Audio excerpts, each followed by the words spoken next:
Orang Swiss tidak kenal dengan saya. Orang Belanda tidak kenal dengan saya. Mereka dapat berita itu dari orang kita. Siapa orang kita yang mengirim ke kedutaan Swiss? Wallahu a'lam bishawab. Bagi saya tidak masuk ke Swiss, tidak masuk ke Belanda, itu tidak masalah. Saya bisa tausiah. Toh masyarakat kita juga tidak banyak. Mereka bisa mengikuti melalui online. Baik, tapi khusus untuk Singapura, apakah ada perlakuan yang sampai sekarang tidak Anda terima? Terlepas Anda tidak boleh masuk ke Singapura. Ada perlakuan dari anggota atau petugas imigrasinya di pelabuhan yang tidak mengenakan Anda dan keluarga? Ada 3 catatan. Yang pertama, dia tahu saya membawa bayi. Anak kecil umur 4 tahun, bayi umur 3 bulan. Secara manusia, maka saya tulis, mereka ini kenapa menjadi robot? Ternyata setelah saya baca-baca, masyarakat terlelah di dunia ini adalah orang Singapura. Mungkin mereka ini terlalu lelah, sampai tak bisa lagi membedakan mana bayi, mana manusia. Selama 4 jam itu, saya gendong anak saya itu di jendela jeruji besi itu. Untuk menunjukkan ke mereka bahwa kami ini lelah, pengap. Tak ada yang bisa diajak berbicara. Itu poin yang pertama. Poin yang kedua, kalau mereka meminta penjelasan, mestinya mereka hadapkan saya kepada siapa. Saya bisa bicara. Kalau saya disuruh nelpon orang Indonesia yang ada di Singapura, baru saya bisa kontak kedutaan sebagai warga Indonesia. Kenapa sebelum berangkat tidak mengontak kedutaan? Saya bukan pejabat, saya masyarakat biasa. Saya biasa masuk ke Malaysia, masuk ke Brunei Darussalam, masuk ke berbagai negara, tanpa bahwa saya diundang di kedutaan, iya. Tapi untuk acara yang sifatnya bukan kenegaraan, maka saya menganggap itu bukan sesuatu yang penting. Mereka mestinya kalau ini penting, ini orang apa, bagaimana, dia bisa minta penjelasan.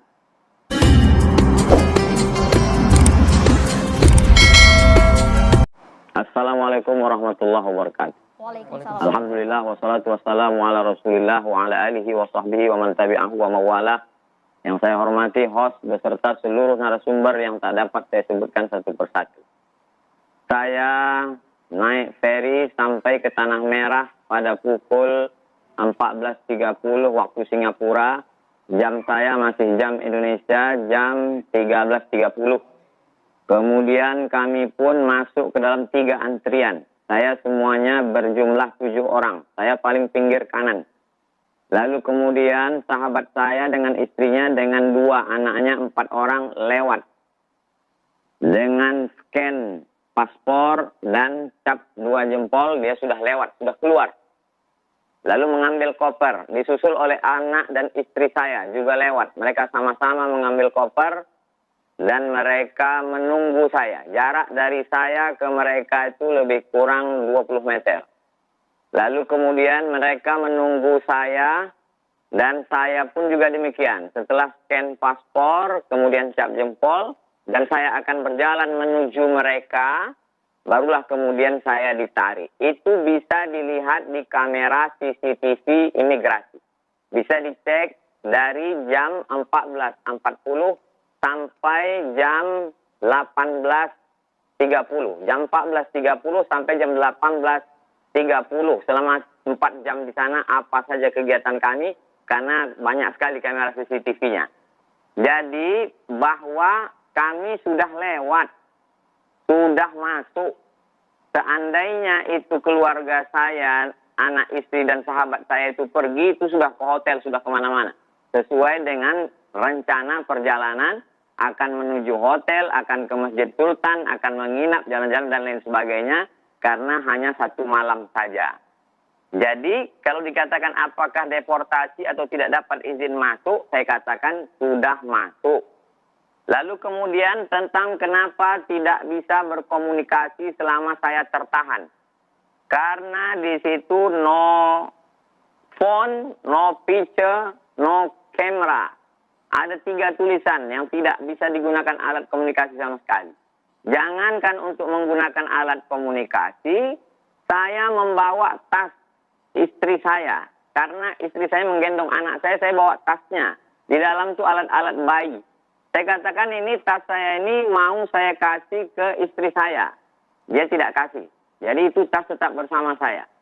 Lalu kemudian setelah saya duduk, datang seseorang dari imigrasi, dia tanya, where is your bag?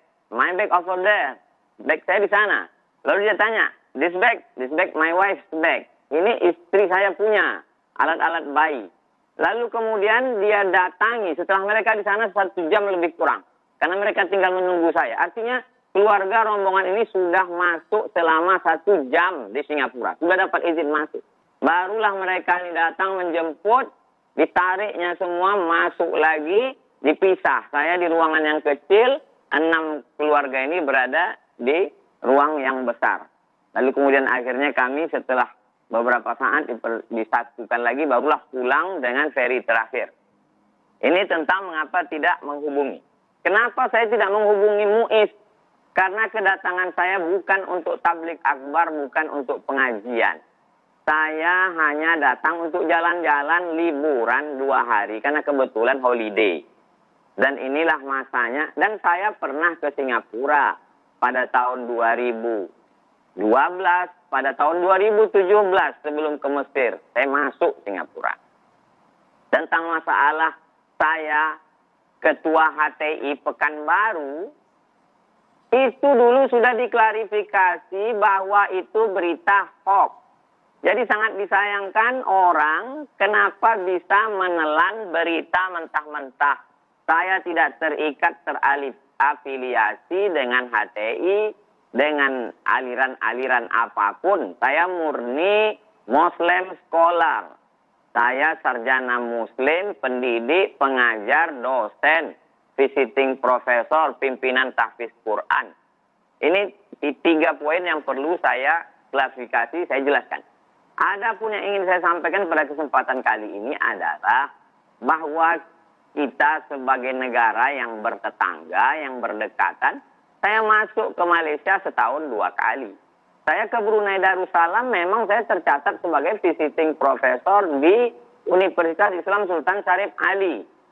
Jadi Brunei Darussalam sebagai bagian satu, Singapura sebagai bagian dari satu rumpun, kita perlu menjelaskan kedudukan kita ini sebagai orang yang dekat bertetangga sebagai satu rumpun. Ini perlu dijelaskan.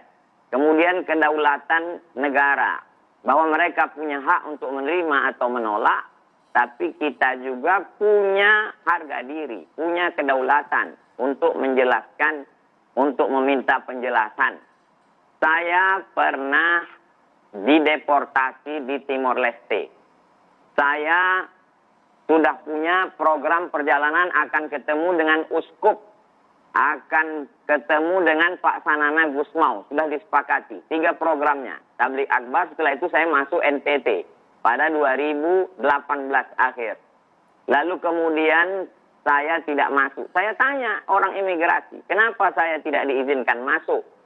Katanya karena kami mendapatkan kiriman. Kenapa tidak dikasih tahu beberapa hari yang lalu sebelum saya datang? Kata mereka kirimannya sejam yang lalu dari Jakarta bahwa Ustadz adalah teroris. Jelas, saya teroris, oh berarti kalau gitu tidak bisa masuk. Lalu kemudian semua tim saya masuk. Mereka melanjutkan program membagi makanan kepada du'afa di Timor Leste, kaum muslimin minoritas, diteruskan ke NTT. Lalu kemudian saya pernah mau masuk Belanda. Saya tanya, saya selalu ingin bertanya apa sebabnya. Mereka tunjukkan, karena katanya saya pernah memberikan ceramah di Amsterdam dan diusir. Sedangkan itu kunjungan pertama saya. Ini saya bilang kunjungan pertama. Dari mana mungkin dapat gambar saya pernah memberikan seminar di Amsterdam. Mereka dapat kiriman saya memberikan seminar di Amsterdam. Jadi mereka dapat masukan. Dari mana orang Swiss, orang. Jadi bahwa kita dekat dengan Singapura, bertetangga, ASEAN, serumpun, itulah yang membuat saya penasaran. Kenapa? Mengapa?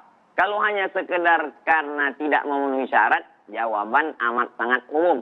Itulah mengapa dalam pernyataan saya, perlu saya sebagai warga negara Indonesia meminta bantuan wakil saya di parlemen, anggota DPR RI, supaya meminta penjelasan dari Duta Besar Singapura di Jakarta. Supaya mereka memberikan penjelasan. Saya tidak gila hormat. Bagi saya biasa. Tapi anak bangsa kita jangan lagi terulang kepada orang lain. Supaya kita bisa hidup aman, nyaman. Sebagaimana saya bisa masuk Malaysia, Brunei Darussalam, saya masuk ke Melbourne, saya masuk ke Sydney, saya masuk ke Taiwan sebelum COVID. Demikian. Wallahu a'lam. Assalamualaikum warahmatullahi wabarakatuh. Waalaikumsalam warahmatullahi wabarakatuh. Ustadz Abdul Somad ini berhubung kemudian saat ini hadir juga melalui sambungan Zoom ada Duta Besar Indonesia untuk Singapura. Apa yang mungkin ingin disampaikan secara langsung? Karena kita tahu bersama tadi sudah disampaikan, sudah ada komunikasi antara kedua belah negara ini.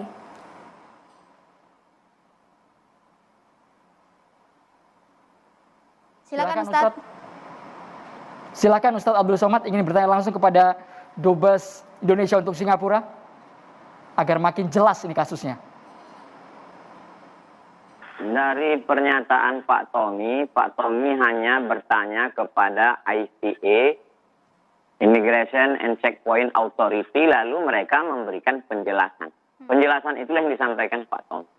Apakah Pak Tommy punya kuasa untuk melihat CCTV mereka?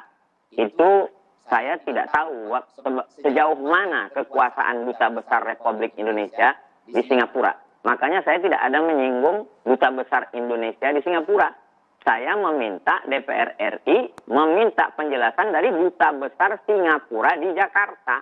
Karena dia itu yang punya negara dia wakil negara dia di tempat kita.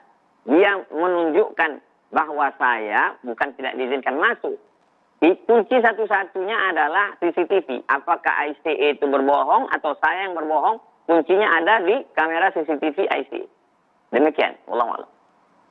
Ya, kami juga sudah mencoba menghubungi, mengundang secara langsung perwakilan dari pihak DPR, namun hingga saat ini memang belum ada komunikasi jawaban resmi dari pihak DPR. Kami ingin juga kemudian ingin meminta kepada Duta Besar Indonesia untuk Singapura untuk merespon apa yang tadi disampaikan oleh UAS, Pak Dubes. Saya kira apa yang disampaikan Ustadz Abdul Somad sangat jelas. Dan saya juga dari tadi ketika ditanya wartawan, kalau ditanya alasannya, sebetulnya yang paling bisa menjawab itu adalah pemerintah Singapura. Karena itu saya mendukung apa yang tadi disampaikan oleh Ustadz Abdul Somad bahwa penjelasan kalau mengapanya itu seharusnya bisa ditanyakan kepada Duta Besar Singapura di Jakarta. Baik, Ustadz Abdul Somad tadi menanggapi bahwa Ustadz sudah pernah ke sejumlah negara, tapi dilarang masuk, bahkan pernah juga dicap terorisme. Apakah ada klarifikasi dari UAS agar berita ini tidak semakin liar di publik, Ustadz? Orang Swiss tidak kenal dengan saya. Orang Belanda tidak kenal dengan saya. Mereka dapat berita itu dari orang kita. Siapa orang kita yang mengirim ke kedutaan Swiss? Wallahu a'lam bishawab. Bagi saya tidak masuk ke Swiss, tidak masuk ke Belanda, itu tidak masalah. Saya bisa tausiah. Toh masyarakat kita juga tidak banyak. Mereka bisa mengikuti melalui online. Baik, tapi khusus untuk Singapura, apakah ada perlakuan yang sampai sekarang tidak Anda terima? Terlepas Anda tidak boleh masuk ke Singapura. Ada perlakuan dari anggota atau petugas imigrasinya di pelabuhan yang tidak mengenakan Anda dan keluarga? Ada 3 catatan. Yang pertama, dia tahu saya membawa bayi. Anak kecil umur 4 tahun, bayi umur 3 bulan. Secara manusia, maka saya tulis, mereka ini kenapa menjadi robot? Ternyata setelah saya baca-baca, masyarakat terlelah di dunia ini adalah orang Singapura. Mungkin mereka ini terlalu lelah, sampai tak bisa lagi membedakan mana bayi, mana manusia. Selama 4 jam itu, saya gendong anak saya itu di jendela jeruji besi itu. Untuk menunjukkan ke mereka bahwa kami ini lelah. Pengap. Tak ada yang bisa diajak berbicara. Itu poin yang pertama. Poin yang kedua, kalau mereka meminta penjelasan, mestinya mereka hadapkan saya kepada siapa. Saya bisa bicara. Kalau saya disuruh nelpon orang Indonesia yang ada di Singapura, baru saya bisa kontak kedutaan sebagai warga Indonesia. Kenapa sebelum berangkat tidak mengontak kedutaan? Saya bukan pejabat, saya masyarakat biasa. Saya biasa masuk ke Malaysia, masuk ke Brunei Darussalam, masuk ke berbagai negara tanpa bahwa saya diundang di kedutaan, iya. Tapi untuk acara yang sifatnya bukan kenegaraan, maka saya menganggap itu bukan sesuatu yang penting. Mereka mestinya kalau ini penting, ini orang apa, bagaimana, dia bisa minta penjelasan. Bisa memberikan fasilitas. Yang ketiga, saya ingin menjelaskan, kalau saya sebagai seorang dosen, sebagai ustadz, mereka perlakukan demikian, bagaimana dengan masyarakat kita? Mereka semaunya saja. Saya ingin setelah peristiwa ini, kejadian ini, jangan lagi ada anak bangsa mereka, anak bangsa kita mereka perlakukan seperti ini. Kita ini bangsa yang besar.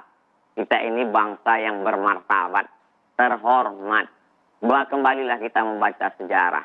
Dari sejak mulai kerajaan besar di masa sebelum Islam.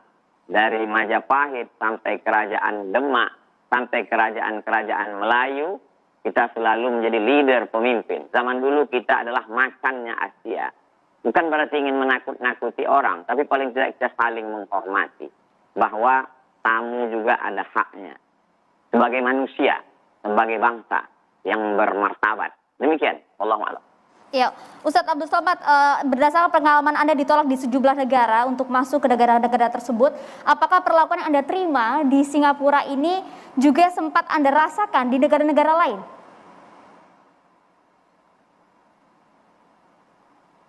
Saya di Timur Leste dikasih makan, dikasih minum.